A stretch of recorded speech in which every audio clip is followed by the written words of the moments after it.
আসসালামু আলাইকুম রহমতুল্লাহি ওবারাকাতুহু। প্রশ্ন করেছিলেন, স্বামী স্ত্রী বস্ত্রহীন অবস্থায় বাথরুমের মধ্যে একসাথে গোসল করতে পারবে কিনা, এই বিষয়ে ইসলাম কি বলে। তো এই বিষয়ে আমি কিছু হাদিস দেখেছি। হযরত ইবনে ওমর রাদিয়াল্লাহু তাআলা আনহু থেকে এই হাদিসটা বললে আমাদের কাছে স্পষ্ট হয়ে যাবে। হযরত ইবনে ওমর রাদিয়াল্লাহু তাআলা আনহু থেকে বর্ণিত, তিনি বলেন, আল্লাহ রাসূল সাল্লাল্লাহু আলাইহি ওয়াসাল্লাম বলেছেন যে তোমাদের সাথে এমন দুইজন ফেরেশতা আছে যারা তোমাদের সাথে নগ্নতা ছাড়া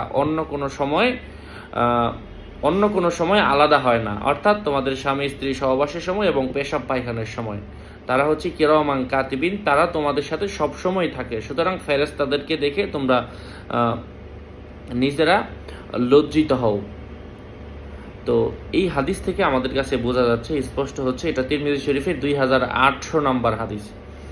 স্পষ্ট বোঝা যাচ্ছে যে অবশ্যই এটা যদিও জায়েজ, তবে এটা অনুত্তম একটা কাজ। আল্লাহ পাক আমাদেরকে বোঝার তৌফিক দান করেন। আরও আপডেট পেতে সাথেই থাকবেন। আসসালামু আলাইকুম ওয়া রাহমাতুল্লাহি ওয়া বারাকাতুহু।